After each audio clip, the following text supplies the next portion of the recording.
Good afternoon, Iain Humphries. How are you doing today? I'm very good, Martin. How are you? Nice to see you again. Really good. Likewise, likewise. Look, for the benefit of today's audience, would love if you could just introduce yourself, a little bit of background on yourself, your work history, and kind of what led you to the world of business value and business value consulting. Sure. Yep, you obviously know my name. I'm director of value consulting now at Databricks. I guess my path to value consulting has been a little bit different. So, my background is in finance. Way back when, I trained as a chartered accountant, and then realized there was more to life than that.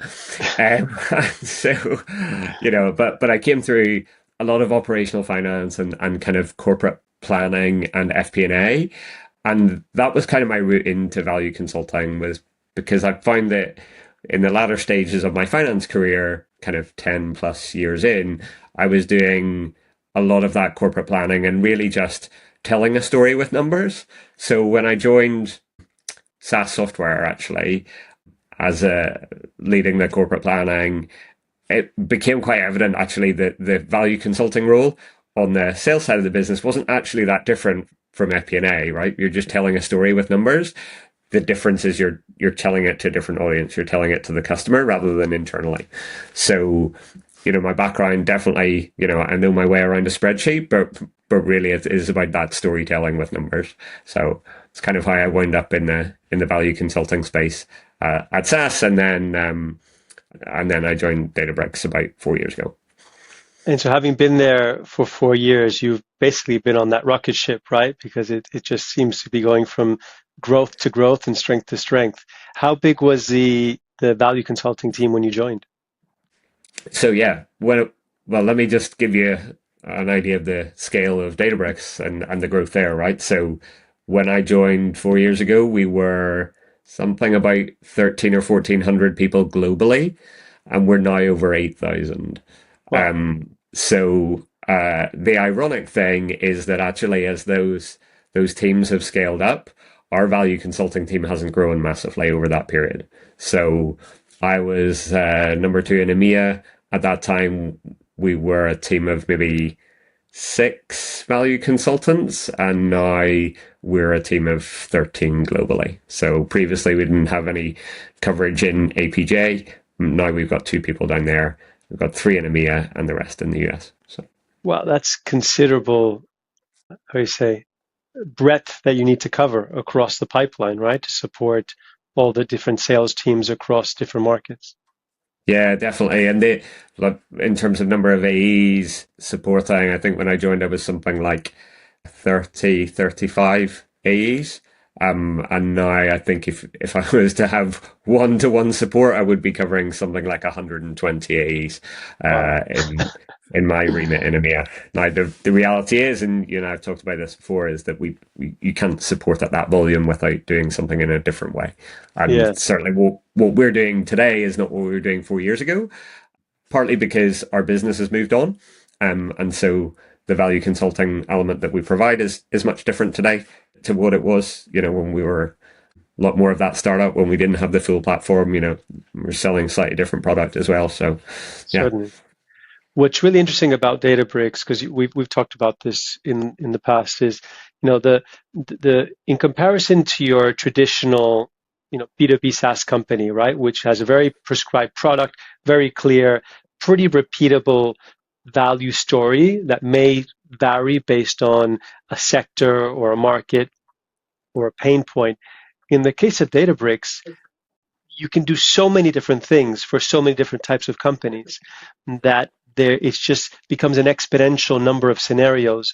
How does a value team, cope with that kind of just breadth of choice? And how do you enable your sales team to guide a value conversation and ensure that they're addressing the right types of value creation?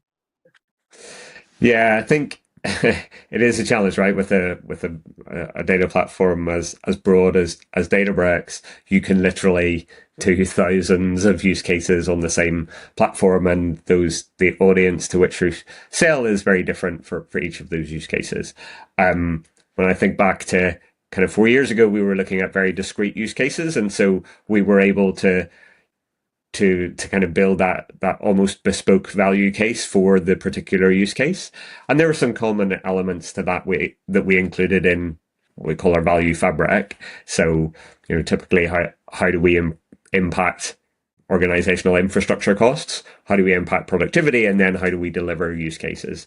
And you can imagine when like the infrastructure is pretty standard. The productivity, I think everybody gets that. It's just different teams. But then when you get into the use cases, it becomes much more diverse. And I think over time, what we've tried to do is make those repeatable. So there are common use cases. When you see lots of customers, you can kind of identify some of those similarities between customers, the typical use cases. And so we try to kind of templatize that as much as we can, build repeatable models around common use cases, but also it really comes back to having that strong value framework or fabric that we can talk to our sellers about and have them talk to their customer about it. And so really you have lots of boxes in this kind of table, and you light up whichever box is appropriate for the client, and then you do the deeper dive discovery as a part of that. So I mean, you guys are doing something right there, right? Because the sheer scale of growth. Like, what is it? What is a secret sauce? I mean, you could have a fantastic product, but you need, especially in the space of data where there's so much complexity, what is it that you guys are doing so well that enables your organization to be able to grow so quickly and scale so quickly from a sales perspective? um, And don't be modest. yeah, I think there's, well, you could probably say, well, where does it not work, right? And I think leadership is really key. So you can have the best sellers in the world, but you need leaders. You need sales leaders who buy into value selling and who drive it really consistently across their team. And so, having having a cohort of leaders who really buy into it has been really kind of important for us to be able to scale that, given the pace at which we're scaling and hiring more new people into the team. It really, I meet with every seller whenever they come on in my area, and we'll talk about what value consulting is, how we work, and how to work with me, or how to leverage our tools if I can't work directly with them. But I think having a point of consistency is key. But in terms of the actual kind of value consulting secret sauce, I talk about the 3 C's of value consulting. I can't remember if we've talked about this before, have we? Maybe. So this idea of we're helping. I'll take it from the point of view of the AE first. So helping to connect the dots. So what we're going to do is connect the dots for the seller to say, if you do this, then you will get that. So this is the outcome. This is what's in it for you. This is how it's going to help your deal, how it's going to help your account grow. And so really just making it very clear about, what the tenets of value selling are and how that's going to impact them. I think another element is the other C is around challenge. So, in the light of sellers, it's really about challenging that conversation about this is not just a business case, right? This is not just an ROI. It's about how you do value discovery. It's about how you communicate with your customer. Very rarely does the number actually come down to it, like the ROI that you get from it. It's more about the process of that communication with your client. And so what we're trying to do is show them that actually, yes, we can do the numbers, but really you want to spend more time on the value discovery so you can then start to weave the narrative right across every interaction with your customer. So that's kind of the challenge bit of it.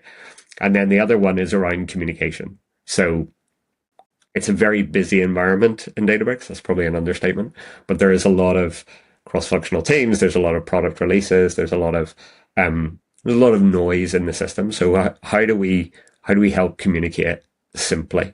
So kind of comes back to the first one of saying, look, you just need to do this and you'll be successful. And making sure that when we see good practice and we see other people being successful, that we highlight that to other people. So I ran a session the other week from somebody that I'd worked with in our financial services business, and we we then met with the team who runs our energy business and said, look, this is what we did with the customer around value selling. This is what you should replicate. But it wasn't me telling that story. It was the other seller. And I think that communication around the impact that it can have, if you get it from other sellers, then it spreads much faster than me just standing on a street corner shouting. So. And where do companies usually struggle with deploying a good value selling process or methodology? I don't know. I can speak with some of the challenges that we've had. I think the scale is the scale piece is by far the biggest challenge, right? So how do you, as you grow your sales team, how do you make sure that you're not gonna effectively exhaust all of your value consultants, or it becomes so diluted that it's ineffective that you might as well not kind of approach it. So scale is one of those challenges, but I think also how do you make sure that it's as clear as possible for them, and what do you make available in terms of assets, tooling? It's kind of it's the people process platform stuff. Can you make sure that people know how it works, like the onboarding? I do a lot of that stuff around our value methodology, what we have to offer. But again, I talked before about the importance of managers. So as we need to make sure that doesn't get diluted. I think we need to have it embedded in a well-defined sales process. So when do you do what in the value selling process? So it's, when should you engage business value? When should you be leveraging certain tools? And then the platform piece is, the tooling itself. Let's make sure that it serves the end purpose rather than becoming a bit of a distraction. Because I think sometimes energy can go into developing a tool that then the focus becomes the tool rather than the outcome. Certainly. And so the platform or the tooling needs to support the end goal and folds into the process, and it's going to be used by the people. And you talked a little bit about just how stretched business value consulting is at Databricks, right? The ratio would be 1 to 128, something like that. We chill out. We don't have very much to do at all, Mark. So it must be a continuous, not dilemma, but decision that needs to be made on which deals to apply the very scarce and dear resource of BVC versus a self-service type model for maybe a smaller set of deals, or higher volume of deals, but smaller ACV. Yeah, and that is prioritization. We've just actually been through a process of working out what that prioritization should be for this year. The obvious one is the largest accounts, but I think just revenue hugging, for want of a better word, is not a good strategy. Yes, we need to do certain things on our largest customers, but there are also some potential white space where the total addressable market is huge, and so you would want to lean into those strategic big bets as well. So it is that prioritization with the sales leaders on where we're going to spend our time. And is that part of your FP&A annually, just to figure out where is there a strategic focus on categories or emerging sectors that BBC, because it requires some more out of the box thinking or creative thinking or new thinking that for where your resource would be strategically important. Yeah, I think we do kind of work quite closely with the sales leaders and the sales strategy team around, okay, where do we see the potential growth in our business, right? And then how does business value support that with particular customers? So I think that's the obvious prioritization around strategic customers and strategic big bets, where we have potential to make a significant and outsized impact. I think the other area is actually, and you shouldn't really forget this, is that you need someone on the other side to receive this kind of work from a value consultant. So we can go and bang our heads off a brick wall trying to do some really complicated and deep dive business value assessments and all of that. If the client or the champion in the account is not on the same wavelength, then that's pretty inefficient use of our resources. So there's a qualification that happens internally around, okay, if we propose to do this work, where's it going to go? Who's going to receive it? Who's going to engage with us? And why are we doing it? So that's a little bit Yeah. more on the qualitative side. But I think what's really interesting, and this is the biggest challenge, is like, so you get outside of that, but there are a bunch of accounts and organizations that are significant in terms of their potential. Okay. They're significant organizations in their own right. They're not small businesses. They can be large and complex organizations. But, when you look at it from an internal point of view, you can't really justify prioritizing it. But actually, those companies tend to be less, particularly in the data and AI space, they tend to be less mature. And so actually, you have an opportunity to make an outsized impact. You get better access to senior stakeholders. They're looking for ways to catch up. And so how do you balance that with the need to actually go and drive those people who are committed or have the ability to spend significantly on the platform? And that, I think, is like, that's the challenge that we're kind of wrestling with. And I think that's where, tooling, AI, that kind of stuff can really help us meet a growing customer base, I, and support it. I saw a smile on your face when you were saying that. Are there specific types of deals or situations that you prefer to, specific challenges that you prefer to engage in? I think everybody or most people, want to know that the work that they do has an impact. And I definitely think in those organizations, our potential for impact is huge. Our potential to build champions, make their careers from choices that they make around technology platforms is huge. The flip side is that we're running a business, and we need to make sure that we're actually driving the business forward as fast as we can. And so those investments may not pay off in the short term, but they would pay off in the long term. So how do you balance that short and medium and long term arrangement? So, Hmm. I think that, yeah, is there a type of customer that I love to work with? Someone who's interested in translating the value of, in our case, data and AI to their business and being able to tell a value story more broadly across that organization. And I think those people are found in all types of organizations of all sizes. So Yeah, makes sense. Um, so we talked a little bit about the category of deals or the segment of deals that people, resources within BBC would go to. What is your view on the mid-market, higher velocity or higher volume?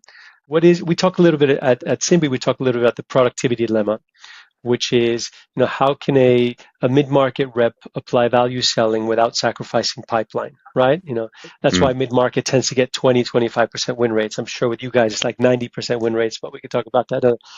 But for most, mortal companies, it's 20-25. And that means, they're losing, four deals for every five, right? On average, or three for every four. And that's considered a pretty acceptable win rate. But you know, we talk a lot about the importance of value selling. What do you say to a mid-market team? How can they apply value selling without sacrificing pipeline? Are there ways to do it? Is there tooling that you think could work? so I'm a big fan of keeping it simple, right? So I think regardless of the tooling, they just need to be really clear. So I'll tell you a story. In previous organization, they went through the process of kind of getting account teams to go through and write a proposition for their client. Okay. And they said 3 pages max, the Amazon type board paper, right? That you go and you write out in words. Okay. Complete disaster. Most people, like most people wrote 20 pages, right? Yeah, yeah, No customer is going to write. I read through them. After 10 pages, I didn't know what we were selling. and I worked for the company, let alone, Wow. let alone what, the customer on the other side is going, what the hell am I buying? So, there's a bit about like, you just have to keep that focused. Um, so like if you step forward into kind of what we're doing maybe at Databricks, we have this pretty standard proposal template that we kind of build for customers, and it's super. It's like 5-6 slides. You can make it loads more, but it really is 5 or 6 slides, and it's what are those strategic objectives? Like, why are you actually doing this? What is it that we're talking about? What are the problems that you're trying to solve? Specifically, as it relates to our solution, what are the challenges that stand in your way? And then how do we address those challenges? Then we get to the crux of that value statement is, well, these things are really important to you. This is why you're doing it. You've got these problems. Here's the solution. And if we can solve these, then it's worth X, right? That's your value statement. And then lastly, and this is how we make it happen. It's the delivery plan and the commercials.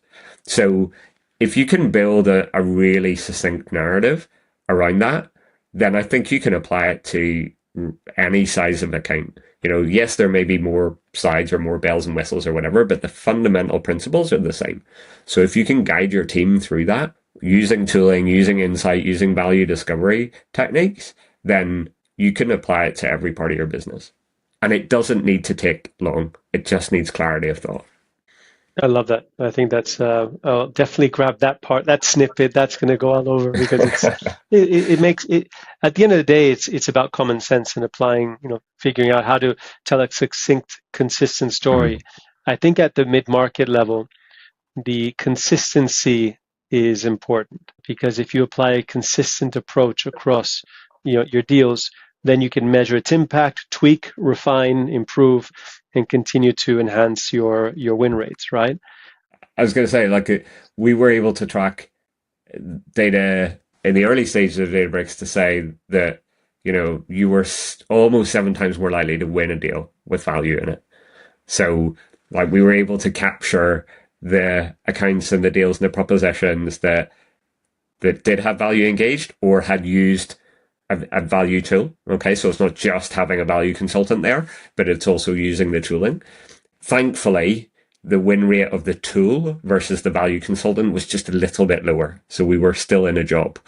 But it was great for all parties. Yeah, exactly, right. But it was it was comparable. But we had that kind of that significant uptick in the use of tooling or value consultants to help win deals. So I think we have the data. It'll be be different for different organizations, but I think the premise still holds true. Yeah, and we also talk about the importance of value selling for the. Obviously, value selling is meant to answer 3 whys, right? Why this, why us, why now?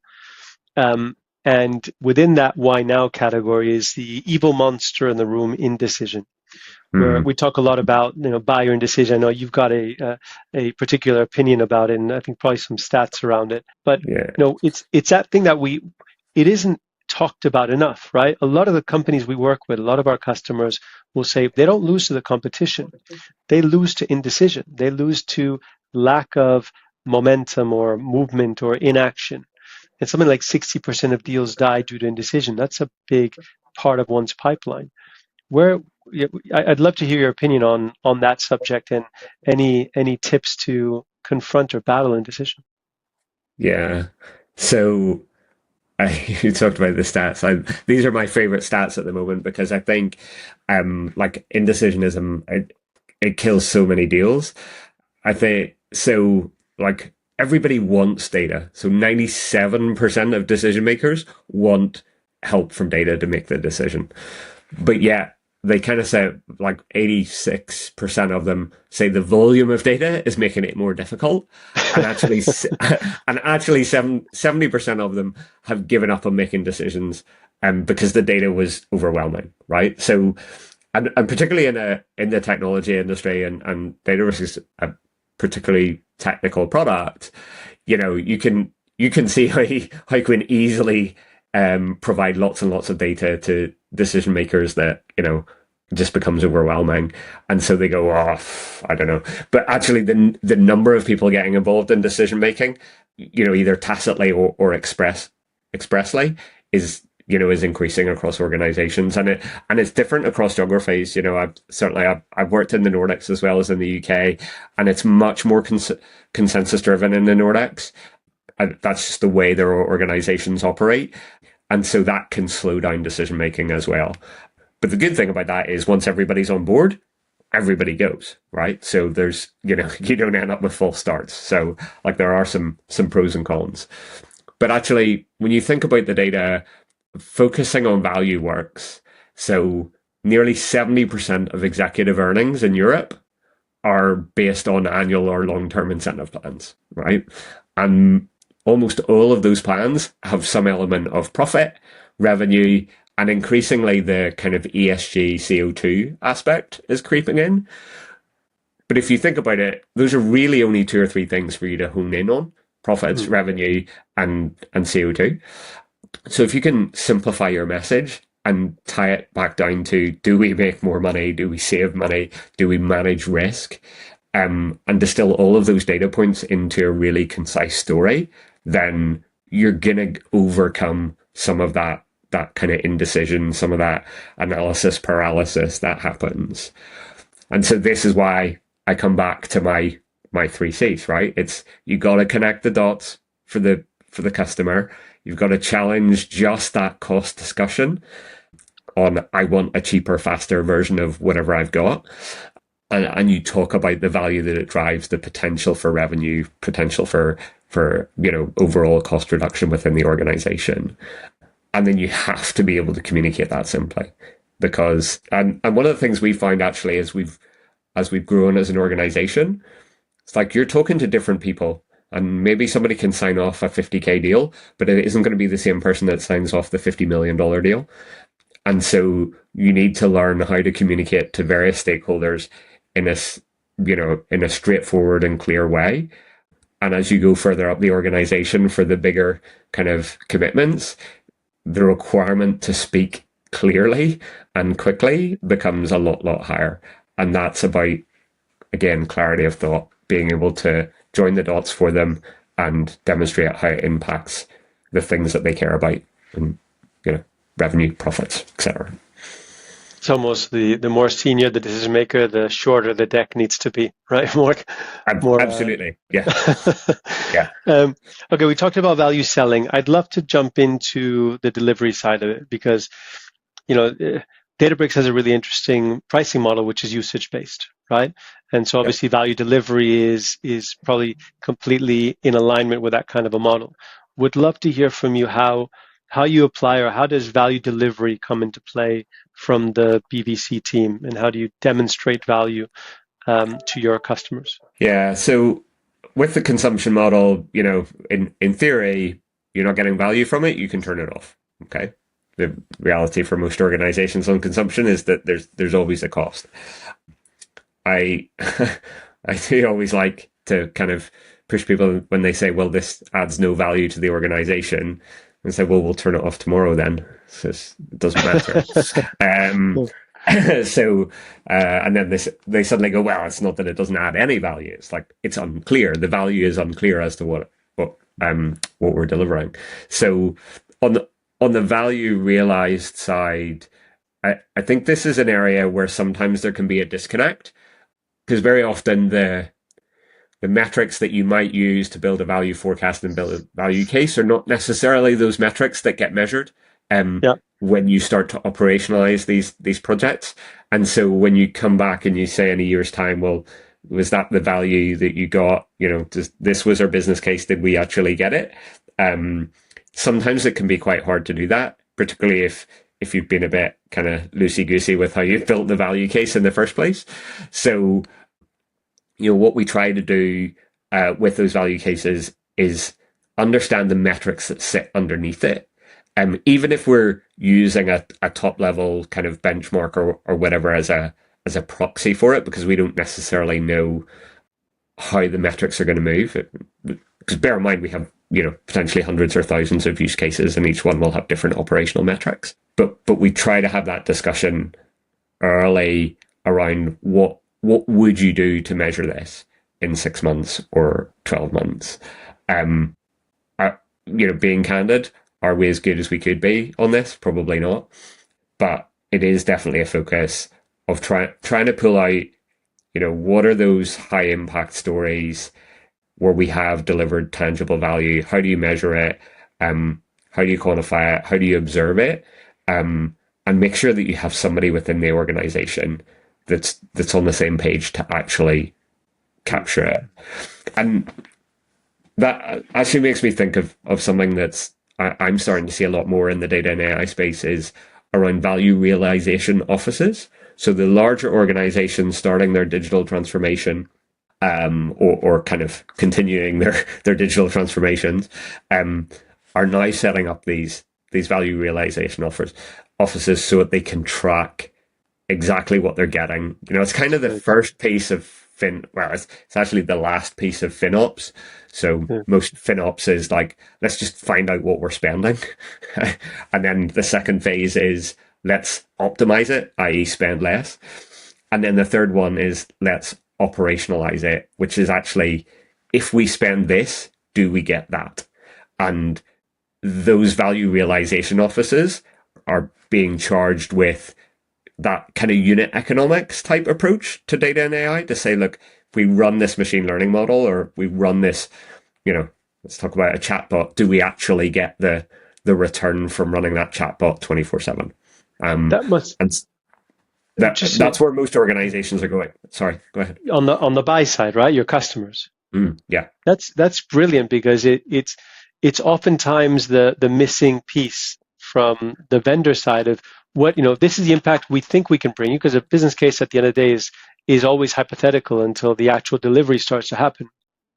And so, from a vendor side, a company will always be able to see certain metrics, but the impact metrics are not always accessible without getting that information from the buyer. And the buyer doesn't always have the ability to track that or to measure. So if they're setting up that practice within the organization, then I think it could have a real positive impact over, almost making a more perfect economy, so to speak, of Mm-hmm. aligning the actual value and keeping vendors honest, to be honest. You know what I mean? Yeah. Yeah. And I think organizations have realized that they need something to do that. Given the scale of investments in AI, For like sure. it cannot go unchecked. And there are a lot Yeah. of CFOs out there who've invested a ton of money over the last couple of years and want to see a return.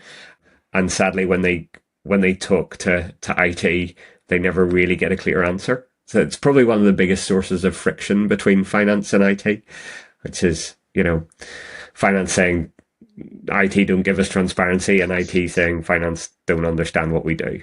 So that value translation role is really, really important. And if it's not us as value consultants from the vendor side, I think Mm. those value realization offices, the data and AI product owners are becoming much more important in just kind of building that interface between the two teams. It's a really Um, interesting and trend.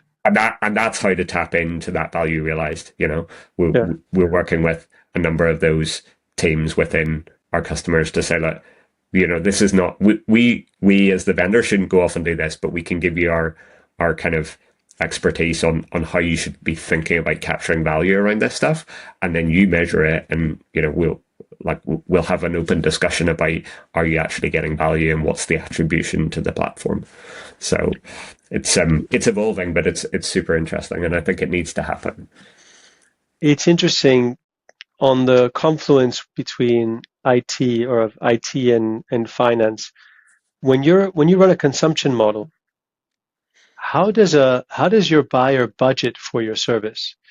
How do they set up a budget on an annual basis if it's purely consumption driven?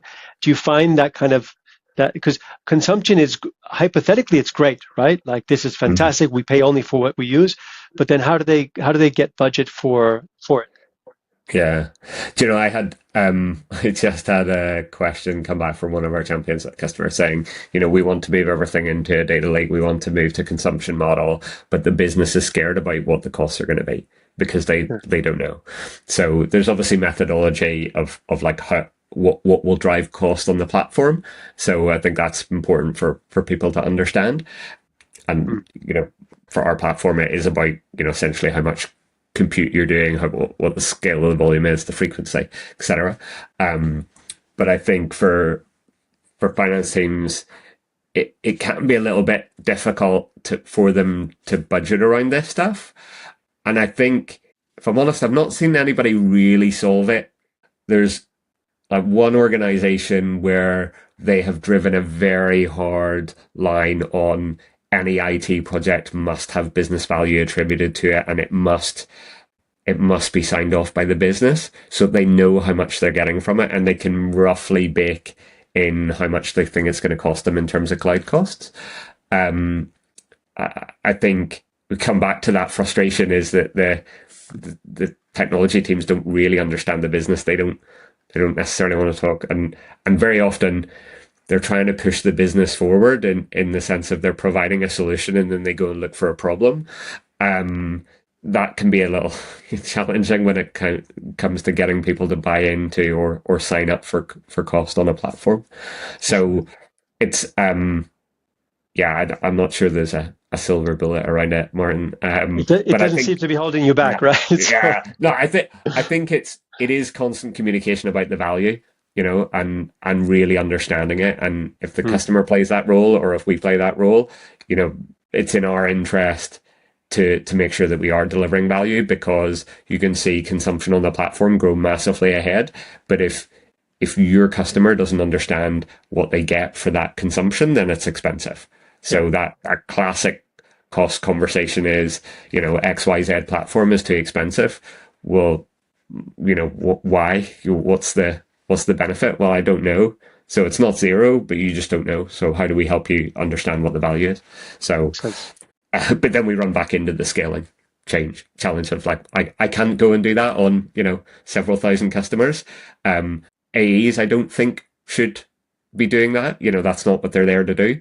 So how do you look for a solution? And I think that's where technology and AI, telemetry on the platform, organizations like VROs, so value realization offices, are really important to kind of build that whole ecosystem around value from data and AI. Yeah, it's a team effort. For sure. Yeah. Look, Iain, I've got two more questions for you. These are always the slightly uncomfortable questions. The first one is, you've worked with some of the best in the business. From your experience, who is the best value seller that you've worked with? There are lots. So, but there's probably a couple of people that I want to call out, who've had a big impact in terms of my career at Databricks, and I've really enjoyed working with. So one person, Russ Rollings. So he currently leads our financial services and public sector business in the UK. But he is, cut him and he bleeds value. Like he really does. I guess he challenges his team, but also his customers to really think about the value. And even where, you're in the middle of a very, technical discussion, he's always going to say, yeah, but, why are we doing this? Like, let's just be clear that we know why we're doing this. Do we need a business case? Okay, if we haven't got one, that's like, if we don't need it today, we'll definitely need it at some point, right? So let's just go do that piece of homework. But really just trying to encourage the customers and his team to kind of think about the why and communicate clearly. So that's one person. The other person I would like to call out is Dina El-Sakari. So she runs our digital native business. And I've seen her actually take CIOs and CEOs to task around business value when they start, almost to the point where it feels like she works for the customer rather than for the vendor. Like she's very insistent about how important it is to really identify the value of the solution and remind everybody why we're doing this, and communicating it clearly, succinctly, all of that good stuff. So two people certainly in Databricks that I've come across who are standout value sellers. Amazing. And from the business value consulting space or value engineering space, peers of yours, mentors, who are some of the ones that have really inspired you?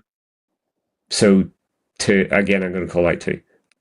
So first of all, Doug May. So I think you you probably know him. A lot of people do. He set up value consulting at Splunk, did the same at Databricks. I think he's now at Harness. But yeah, like he hired me into Databricks. I learned a lot from him around how to think about a value practice. So there's doing the do in terms of day to day, but as you think about a value practice being effective within an organization, I think he certainly taught Mm. me a lot, and I have enormous respect for him. And then the other person who I've learned a lot from as a fellow value consultant and practitioner, who's now a really good friend of mine, is Matthew Welch. I know you know Matt. So I first met Matthew at SAS. We worked together on a couple of things, and yeah, definitely learned a lot from him, his approach, how he thinks about the customer journey, and the value selling elements of that, as well as making sure that our sales teams are successful. That's the ultimate win, is when our sales teams are successful. So there's two people. I'm sure there's a bunch of other people as well, but Always. there's two I would call out. No, Matt's great. He's Yeah, extremely articulate also. I always learn a lot whenever I speak to him. I don't yeah, say a word, I just let him talk because there's always something new to learn. yeah, Ian, for thank you sure. so much. Really, really Yeah, enjoyed this session, and I'm sure there's a lot of value here for the community. So I look forward to posting quite a bit of this.